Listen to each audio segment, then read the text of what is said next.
All right, today we're gonna learn how to flush a hot water heater. I've done this a couple times before, but I haven't in quite some time. There's my hot water heater right there. It's about 3 years old and I've never drained it or flushed it.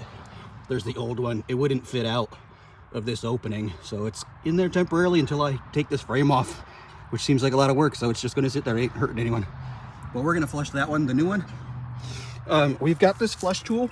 This is really good, especially if you've neglected your maintenance like me, because it allows you to pressurize the system. So there's a little air cock right there. You can use an air compressor on it, or you can just use a standard bike pump. I'm doing this because it's easier, so I don't have to drag the air compressor over here. It's got the on-off nozzle. And I've also got a hose going down to the ditch in the front yard. And I've got this box, and this is only for demonstration purposes. I'm gonna put the end of the hose in this and hopefully be able to track how much sediment I collect out of that hot water heater. More out of curiosity or anything. Next, you're gonna wanna turn off your breaker for your hot water heater.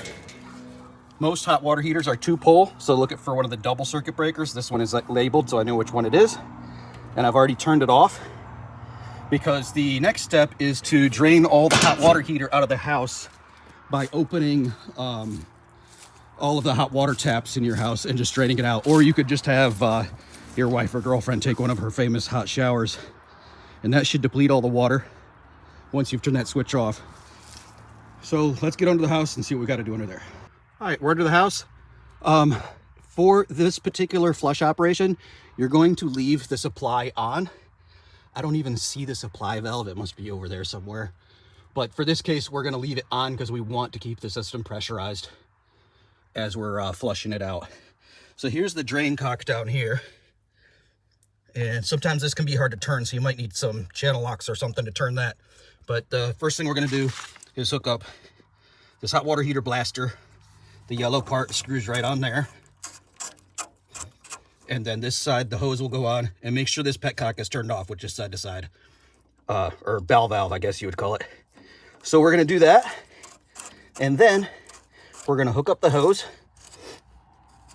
We're going to open this with this still closed. We're going to add some pressure from the air pump here, and then we're just going to simply open this and go to the other end and see what all kind of nasty stuff comes out. Real quick, if you don't have a crawl space like me, if you're in a basement, my crawl space is pretty low to the ground.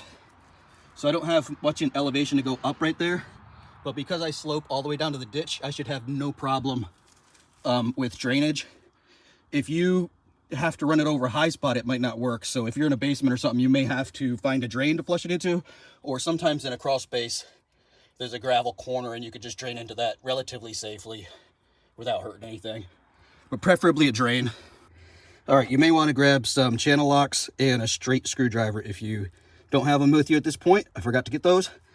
The channel locks are to open this a little bit because it was pretty tight. And then there's a turn screw right here that takes a flat head.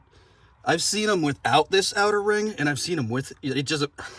I've seen them with and without. Sometimes it's brass with like a little turn valve here with a straight screwdriver. There's probably multiple different types, but for this one, all you do is loosen the outside a little bit. Whoops. And then you're gonna back this screw out going counterclockwise until you see water down here. Open it up all the way, but don't crank it on it because you don't want to damage it. So now we're going to put some air pressure in here, and then we're gonna open this guy and see what comes out. All right, it's draining now. It's mostly clear, but you'll see some bubbles or some sediment come by every now and then, so you know it's flowing. Let's go see what's going on then at the other end. All right, you can see already that the water's pretty cloudy. I'm just gonna let it overflow, and hopefully the sediment stays down in the bottom so I can kind of judge how much it is. But you can already see the little white specks. That's most likely calcium deposits. I don't know what the other little specks are. That might just be from the leaves in the yard, the little brown specks. Maybe they were in this container, but mostly you're just gonna probably see those white flaky type of things. And that's what you wanna get out of there. So we're gonna let this run for quite a while.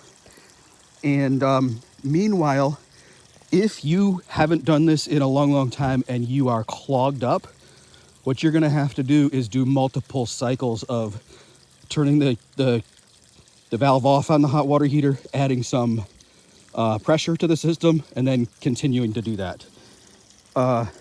Yeah, so let's let it run for a while and I'll check back. All right, we're about halfway through. It's been a few minutes.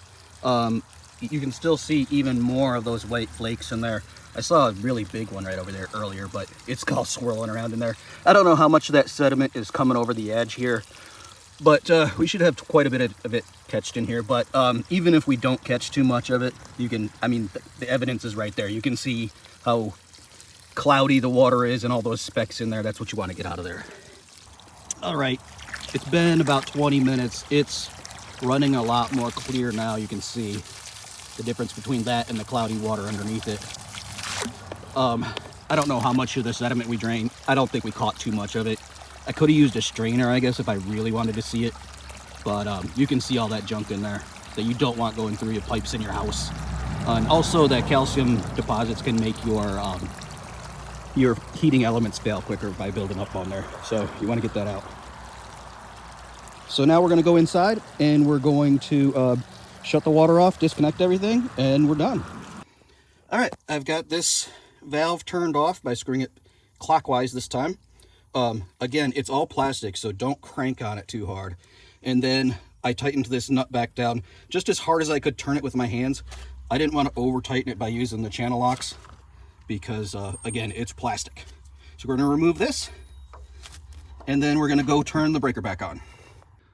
All right, I'm just storing the tool in the box right there. I'll link that in the description below if you want to get one. They're on Amazon, they're pretty cheap. I'm just going to leave it there so I don't have to worry about going to find it in my garage every time I got to do this, because you're supposed to do this once a year minimum. If you have really dirty water, like a lot of clay in your soil or anything like that in your area, or just really heavy calcium, you may want to do this a couple times a year. But hopefully this video helps you save money, because I don't know what the plumbing service fee is these days, but having a plumber come out to do this seems kind of silly. It's probably at least $100 when you can do it yourself in about 15 minutes. So I'm gonna go turn the breaker back on and I'll have hot water again in probably 30 minutes to an hour. All right, breaker's in the on position. I'm gonna close this up and we are good to go. See you guys on the next video.